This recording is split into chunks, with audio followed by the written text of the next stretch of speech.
네, 신기자의 정치학개론 시작합니다. 오늘은 멀리 강릉으로 떠나왔는데요.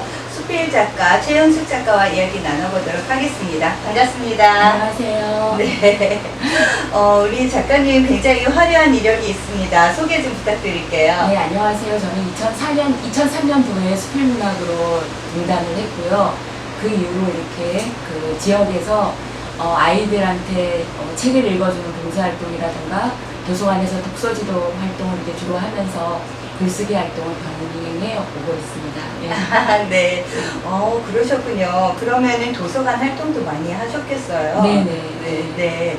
그러다 보니까 책도 굉장히 많이 내셨는데요. 첫 번째 책이 어떤 걸까요? 첫 번째 책은 제가 2003년도에 등단하고 그 다음에 2004년도에 내 마음의 풍경이라는 책을 냈는데요. 이 책에는 주로 가족 이야기라던가 고향 이야기 이런 이야기를 주로 담았어요. 그래서 여기에 주인 없는 과일 가게라고 하는 수필이 그 해에 이렇게 비평가들이 선정하는 그런 이렇게 문제적인 수필로 이렇게 뽑혀서 처음 책을 낸 제 입장에서 굉장히 용기를 얻었던 그런 작품이고요. 그 다음에 2015년도에는 제가 이렇게 모두가 꽃이다라는 수필집을 내게 되었는데요. 여기에는 주로 말 그대로 모두가 꽃이다, 꽃이 이렇게 피는 것도 다 이렇게 계절마다 다 때가 있고 사람마다 때가 있는 것처럼 그런 사람 이야기를 좀 담아봤습니다. 네. 그리고 6.25를 아니 얘들아 하는 거는 제가 2010년도 이때 강릉에서 처음으로 글을 모르는 할머니들을 대상으로 하는 문예 수업을 했는데요. 네. 그 할머니들한테 6.25 한국전쟁 관련 이야기를 들었어요. 그래서 이 이야기는 꼭 남겨야 되겠다는 생각이 들어서 그런 할머니들을 인터뷰하고 다른 그 특수부대 요원들까지 인터뷰한 작품, 그 내용들을 이렇게 다큐 형식의 동화로 꾸며봤습니다. 정말 하나하나 굉장히 주제들이 새롭습니다. 예, 네. 다음 책도. 그리고 요거는 제가 2019년도에 발행한 책인데요. 느려도 괜찮아, 남이잖아 하는 이 책은 제가 지금부터 2년 전에 퇴직한 남편과 함께 손을 잡고 배낭을 메고 남미로 한 달 동안 배낭 여행을 다녀왔어요. 그래서 제가 여행을 갈 때만 해도 여행기를 내겠다는 생각을 하지 않고 그냥 그곳에서 보고 듣고 온 것이 너무 아까워서 제가 이렇게 메모로 남겨놓았는데 다행히 2019년도에 그 강원문화재단의 지원금을 받으면서 용기를 내서 책을 내게 되었어요. 그래서 제가 이 책을 낼 때 처음에 출판사에 계약을 했던 출판사가 갑자기 못하겠다고 마감일 한 달 남겨놓고 하는 바람에 제가 부랴부랴 다른 출판사로 바꾸면서 이 책이 나오게 됐는데요. 그러면서 제가 작가로서 뭐든지 해야 되겠다는 생각에 그림을 이렇게 그리게 됐어요. 네. 그리고 여기 최근에 나온 이 달라도 괜찮아 인도잖아 하는 책은 제가 올해 1월 달에 인도를 두 번째 다녀왔거든요. 3년 전에 인도를 1차 먼저 다녀오고 이번 1월 달에 다녀왔는데요.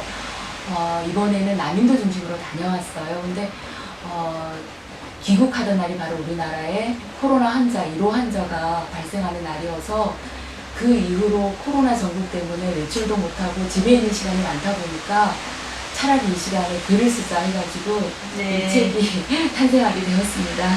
그럼 가장 최근의 책이네요. 네, 가장 달라도 최근의 괜찮아. 책입니다.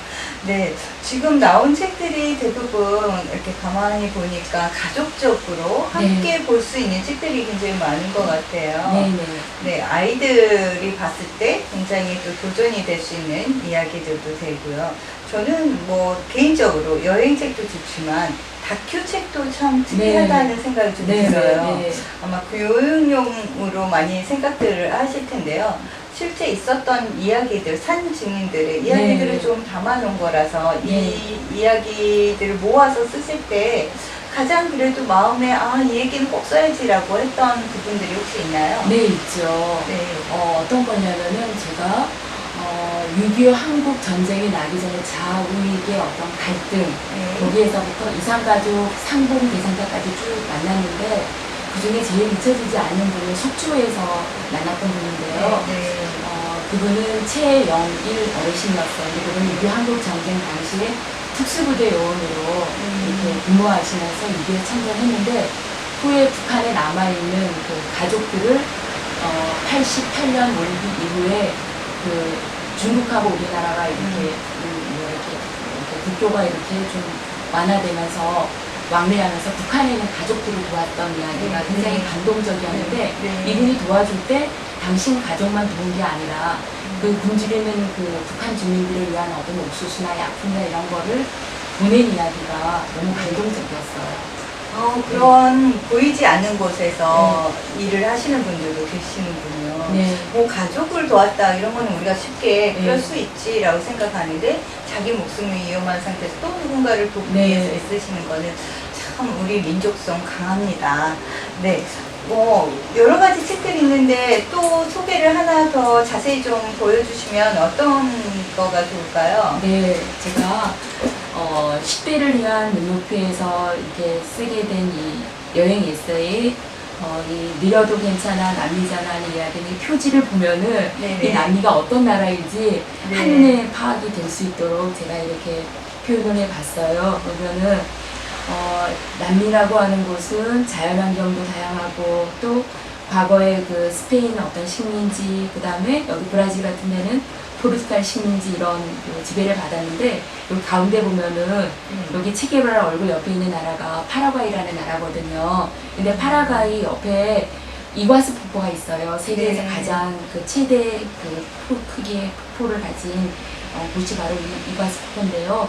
원래 이과수 폭포는 파라과이 소유였어요. 그런데 1800 이제 중반기 때 이제 이 파라과이가 옆에 있는 브라질과 그 다음에 다른 여기 주변 나라들 아르헨티나하고 이렇게 전쟁을 하면서 이 이과수 폭포와 대부분의 많은 땅을 잃게 되는 그런 사건이 일어나는데 제가 꼭 이야기하고 싶은 건 뭐냐면은 우리나라는 삼면이 바다잖아요. 그렇죠. 삼면이 바다로 둘러싸여서 바다가 귀한지 제가 학교 다닐 때는 몰랐습니다. 근데 이 바다가 가지고 있는 지정학적 위치가 여러 가지로 정서적으로도 유익하고 경제적으로도 유익한데 이 파라과이는 남미의 내륙국으로서 바다가 없기 때문에 채빈국이에요.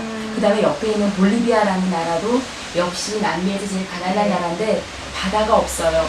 원래 볼리비아도 여기 칠레 북부 쪽에 이쪽에 이 태평양으로 연하는 바다를 갖고 있었거든요. 그런데 역시 칠레와의 전쟁으로 바다를 잃어요. 그래서 내륙국이 되었어요. 그래서 우리 청소년들이 우리나라가 비록 작은 나라이고 분단된 나라이지만 삼면이 바다로 둘러싸인 나라이고 많은 가능성을 갖고 있는 나라니까 용기와 도전 그런 정신을 가지고서 자긍심을 갖고 살아도 되겠다. 우리나라 정말 괜찮은 나라다. 그걸 아이들한테 말하고 싶었어요. 그렇군요. 바다가 이렇게 중요한 역할을 하는지는 저도 몰랐는데요. 삼면이 바다인데 굉장히 기회의 땅이다. 이런 생각이 듭니다. 그리고 이거는 인도 여행 이야기인 것 같아요. 그러니까 인도에 대해서 사람들이 호불호가 있어요. 갔다 와서 굉장히 좋았다는 사람, 어떤 사람은 너무 지저분하다, 그런 데로 왜 가냐 이런 사람도 있는데 그거는 편견이고 여행을 떠날 때는 그런 다른 사람의 얘기에 좌지우지 하기보다 열린 마음으로 갔으면 좋겠다라는 생각이 들어요. 그래서 물론 이 북인도 쪽은 그 이슬람의 그 침략을 받다 보니까 사실 타지마할이라고 하는 이 아름다운 이 무덤도 어찌 보면 이슬람 문화의 유산이거든요. 그래서 북쪽에는 이슬람 문화 유산이 많고 이 남인도 쪽에는 인도의 원형인 드라비다족의 어떤 문화나 건축물들이 많이 남아 있습니다. 그래서 여기 보면은 미낙시 사원이라고 있는데 여기 보면은 뭐 2000년 뭐 더 된 그런 유적이랄까요? 그런 힌두교의 그 본연의 어떤 그 문화나 풍습 이런 거를 지금까지도 지켜오고 있고 하루에 1, 2만 명씩 계속 여기 순례객들이 다녀가고 있는데 정교하고 화려하고 뭔가 이렇게 엄숙한 신비스러운 분위기 그런 걸 많이 느낄 수 있었어요. 그렇군요. 우리가 인도하면 신문제도 뭐 공부할 때 역사책에서 배운 세계사에서 배운 그런 내용들만 기억하고 있는데 직접 다녀보신 이야기들이 담겨 있다고 하니까 아이들도 굉장히 솔깃하게 읽지 않을까 싶은 생각이 듭니다. 이 책들 중에서 어느 한 대목 이거는 한번 읽어주고 싶어요 하는 대목이 있을까요? 네, 있어요.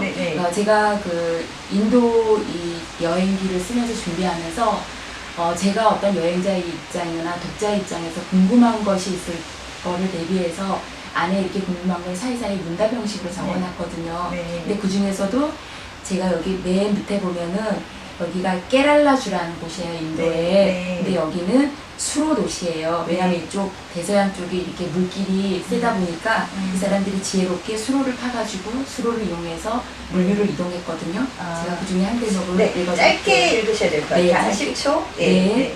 사람은 평화로운 자연 속에서 힘을 얻고 새롭게 태어난다고 봐.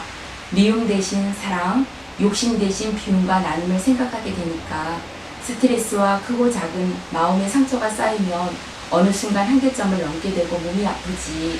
마음의 병이 육체를 갉아먹는다고나 할까? 그런데 마음이 아플 때는 자연을 만나면 도움이 된단다. 굉장히 명확한 해결 방법을 알려줬네요. 코로나 때문에 우리 모두 힘들 때 여행만큼 좋은 약이 되지 않을까 싶은 생각이 듭니다. 오늘 굉장히 다양한 책인데 10분 너무 짧았어요. 아쉽기는 하지만 벌써 시간이 다 되었네요. 궁금하신 분들은 책을 인터넷으로 구매하셔서 한번 직접 읽어보시면 좋을 것 같습니다. 지금까지 최현숙 작가와 신기자의 정착개론이었습니다. 감사합니다. 감사합니다.